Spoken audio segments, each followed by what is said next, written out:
Hey everyone, welcome back. You know I'm always super stoked to kick off a new deep dive, and today is no exception. hmm We're going to be talking about something that's been generating a ton of buzz in the automotive world, For sure. and that is the comeback of Scout Motors. It's pretty wild, right? Here.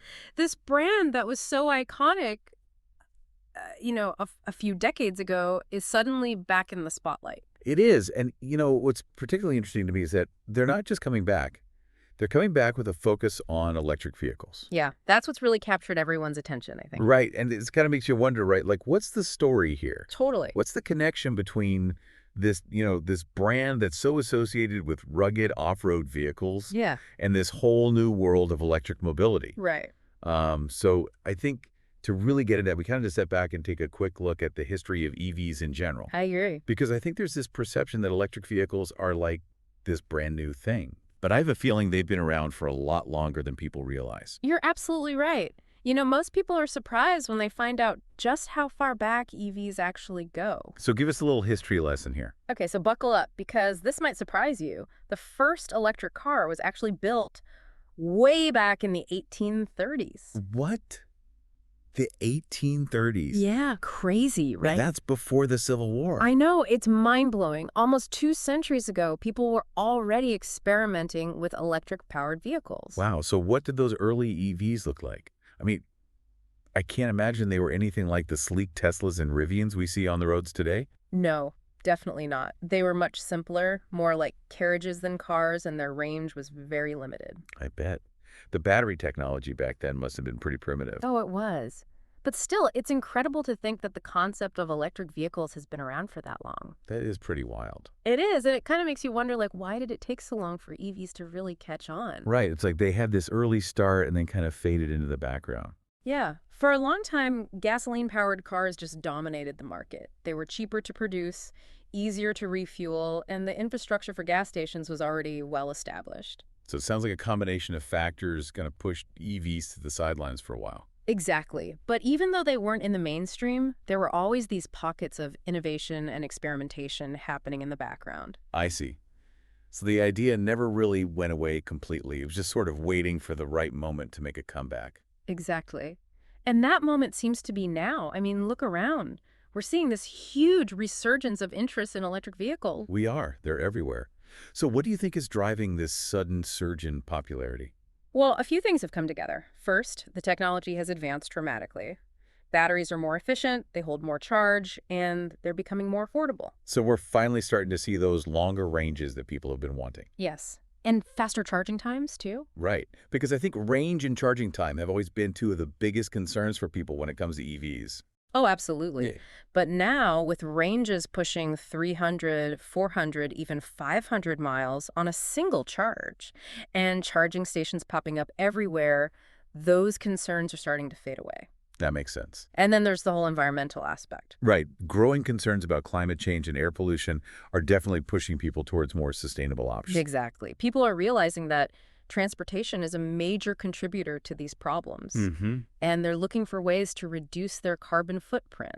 It's not just about being eco-friendly, though, is it? Not at all. EVs are becoming cool.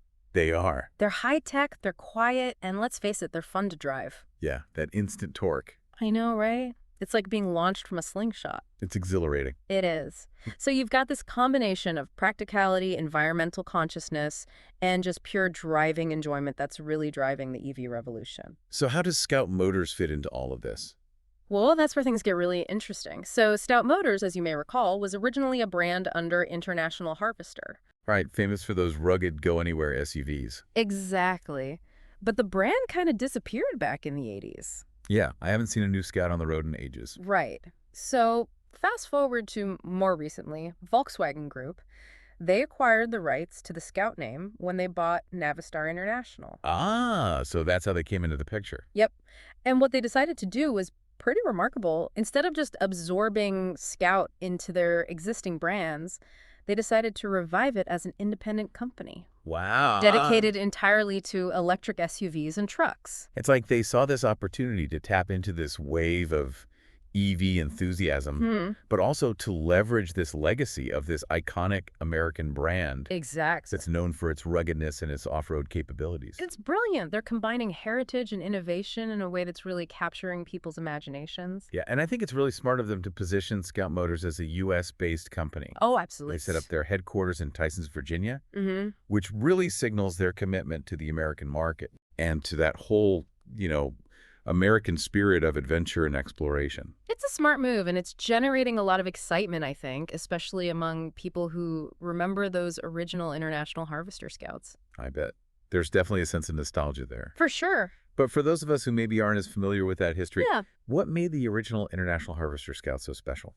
So the International Harvester Scout, it was produced from 1961 to 1980, and it was a pioneer in the SUV segment. Okay. I mean, this was a time when most people were driving sedans or station wagons. Right. And suddenly you have this vehicle that's like a breath of fresh air. Mm-hmm. It was rugged, it was simple, and it had this go-anywhere attitude. It's like the original off-roader, the Exactly. granddaddy of all SUVs. You got it. And people loved it for that. So what were some of the key features that made it stand out? Well, it had this really distinctive boxy design Oh, yeah, I've seen pictures. that became iconic, right? It was all about function over form, and that really resonated with people who were looking for a vehicle that could handle anything. So it wasn't just about looks, it was about capability. Exactly. It was built to go off-road, to handle rough terrain, and to just keep going. And that's the DNA that they're bringing to these new Scout EVs. Precisely.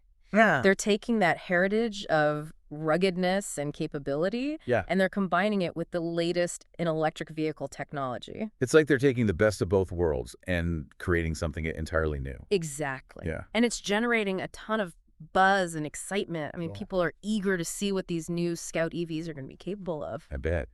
So they've unveiled two concept vehicles so far, right? They have. The Terra pickup truck and the Traveler SUV. Yeah, those are the two that are making headlines right now. So let's talk about those. What do they look like? Did they stick with that classic Scout look, or did they go in a completely different direction? Well, they've definitely honored the heritage. You'll see those boxy silhouettes, those upright windshields. That DNA is definitely there. Ah, so they're not shying away from their roots. Not at all. Right. But they've also given it a modern edge with sleek lines and futuristic details. It's this really cool blend of old and new. I love that.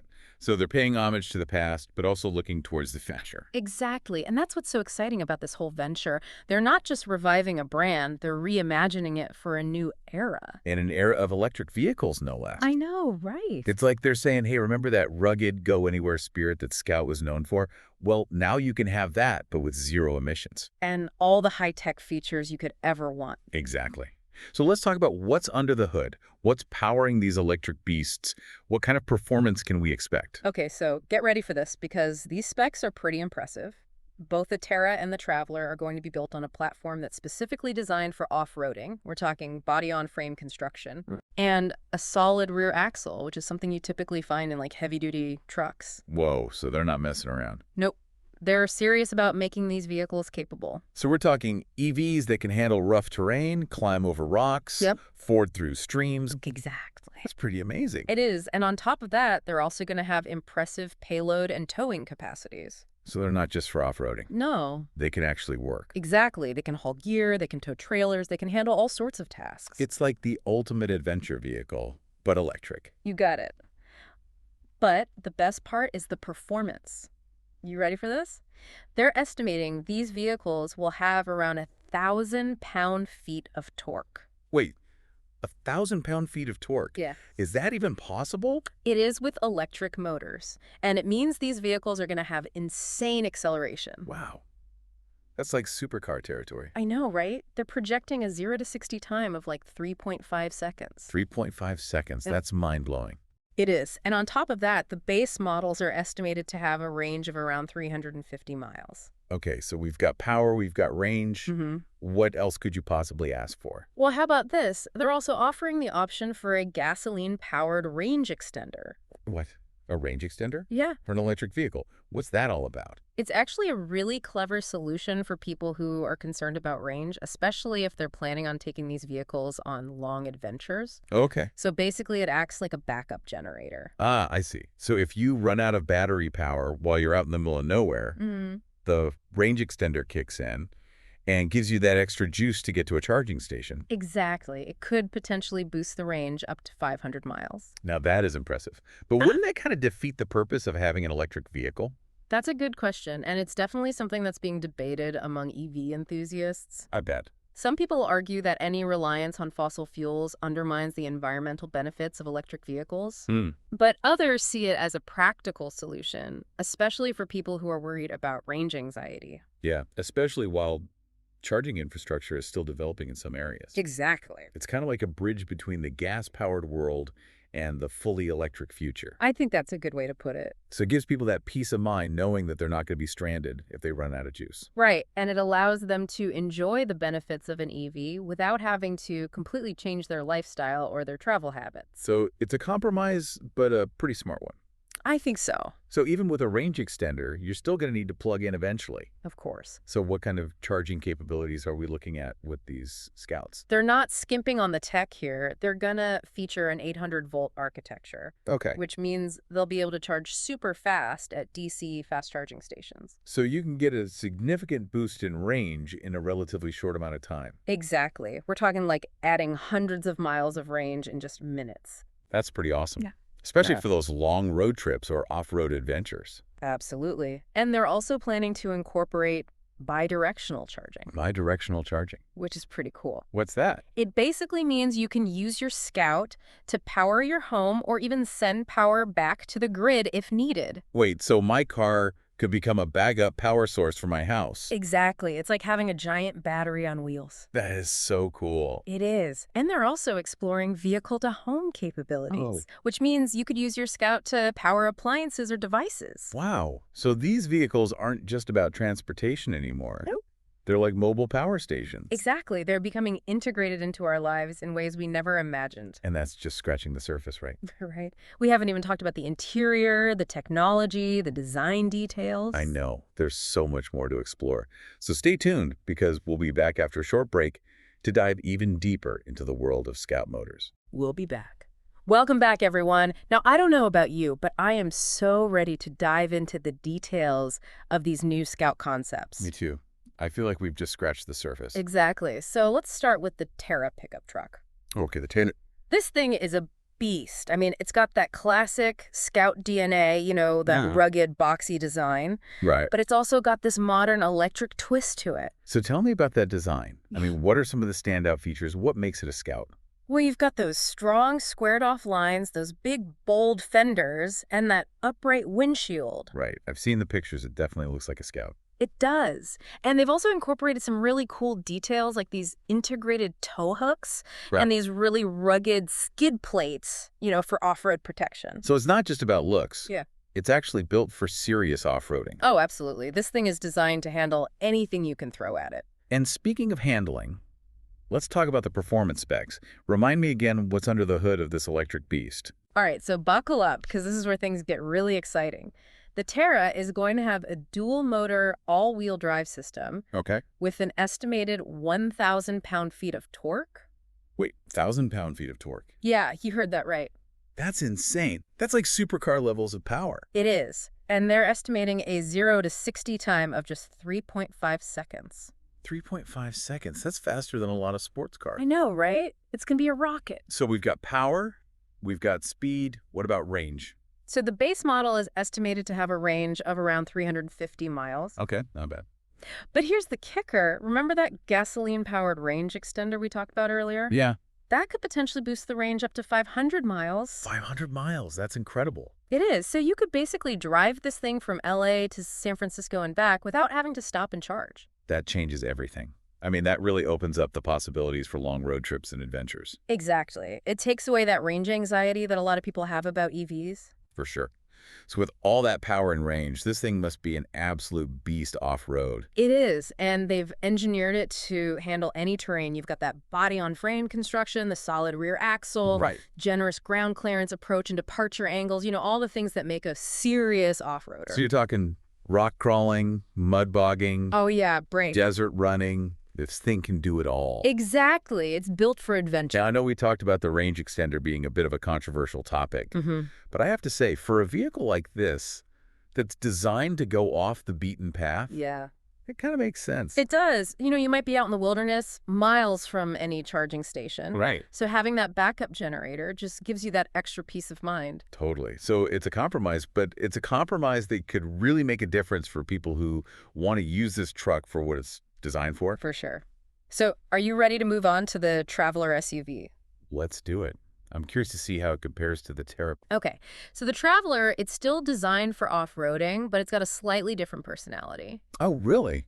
How so? Well, I'd say it's a bit more refined, a bit more versatile. Yeah. You could definitely take it on those rugged adventures, up into the mountains, through the desert. Right. But it's also equally at home, cruising down a coastal highway or navigating city streets. So it's like the more stylish, more sophisticated sibling of the Terra. I think that's a great way to put it. It's got that same Scout DNA, Okay. but it's a bit more sleek, a bit more modern in its design. So what are some of the key design features that set it apart? Well, it's still got that boxy silhouette, Okay. but the lines are a bit more rounded, a bit more aerodynamic. I see. And it's got this really cool floating roof design. Well, like that. It gives it this really modern, almost futuristic look. So they've definitely managed to give it its own distinct personality while still keeping that Scout heritage.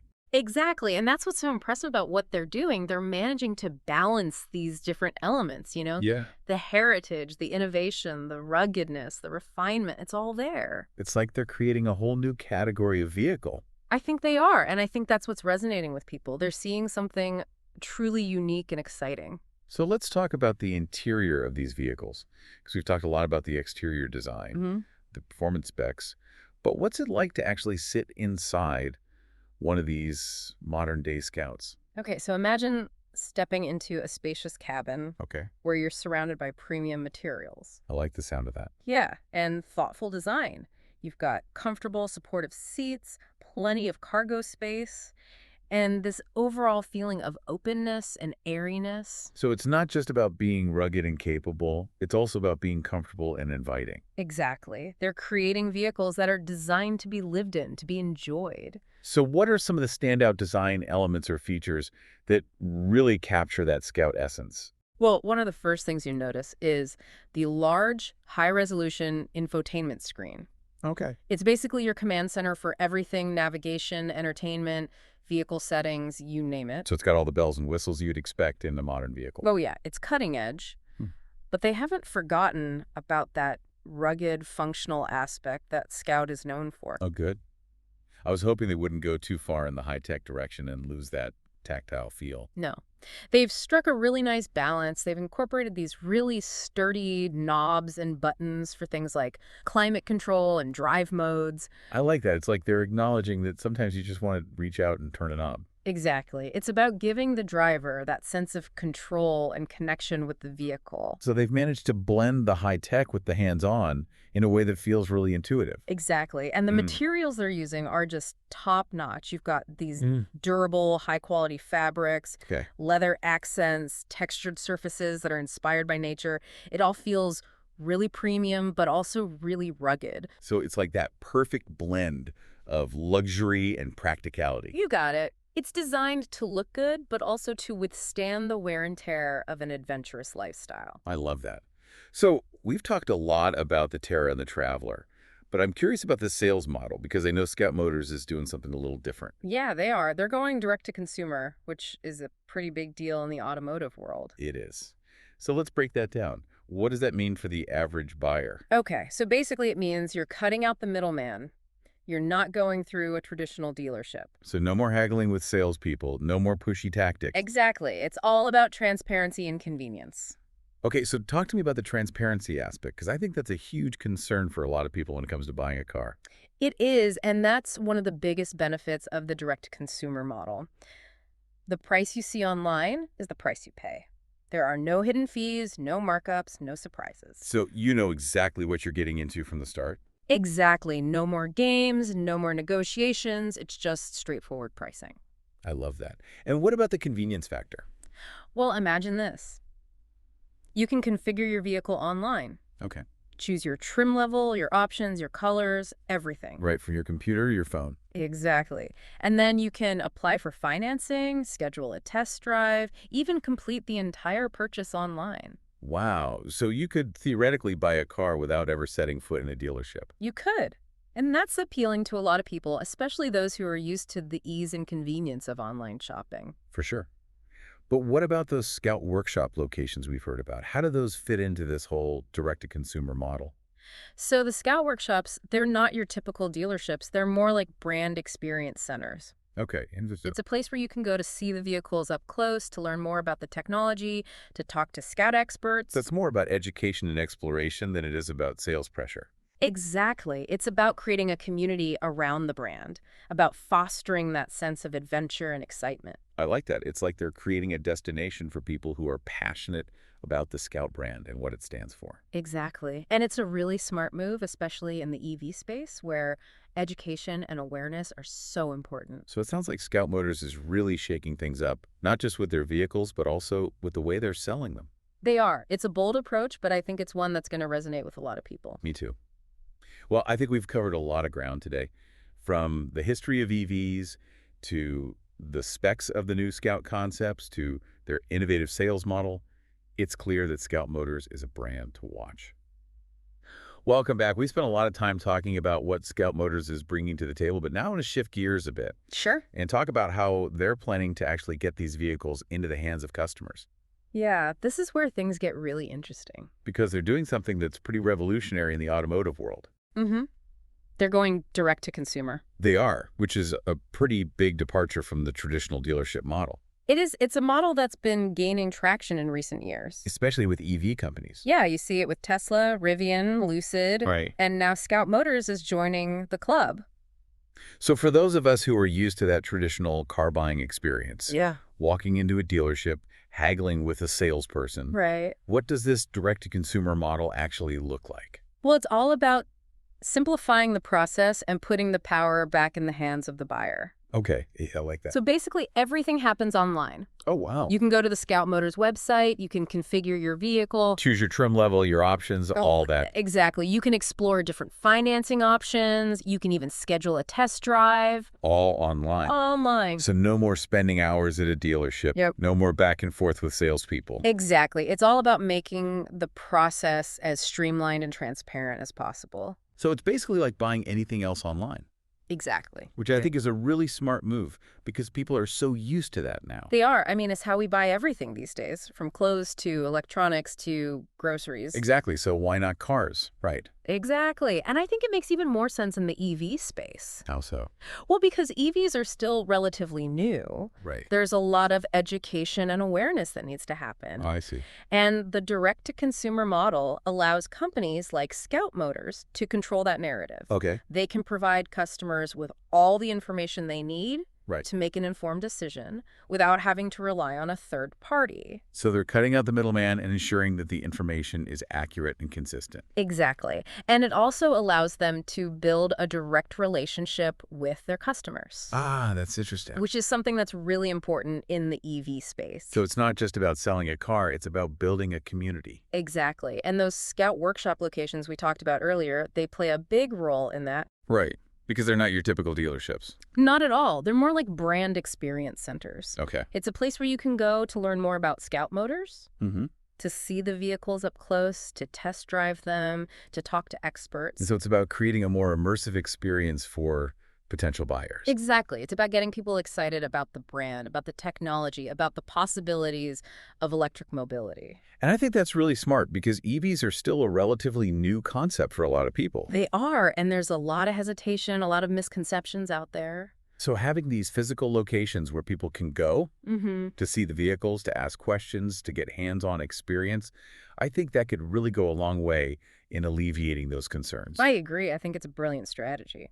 So we've talked about the history of EVs, we've talked about the Scout Motors brand revival, the Terra and Traveler concepts, their impressive performance specs, their unique direct-to-consumer sales model. It's a lot to take in. It is. But what I'm really curious about is what's next? What's the future hold for Scout Motors? Well, I think they're in a really strong position right now. I think so too. They've got these incredible vehicles in development. They've got this innovative sales model. They're tapping into this growing demand for electric vehicles, and they're doing it all while honoring their heritage. Right. They're not just jumping on the EV bandwagon. They're bringing something unique and authentic to the table. Exactly. And I think that's what's going to set them apart. I think they have the potential to be a major player in the EV market. I think so, too. I'm really excited to see what they do next. Me too. And to see how they continue to evolve and innovate. It's going to be fascinating to watch. It is. So that's it for our deep dive into the world of Scout Motors, folks. A blast from the past, electrified and ready to take on the future. Until next time, keep exploring, keep learning, and keep those wheels turning.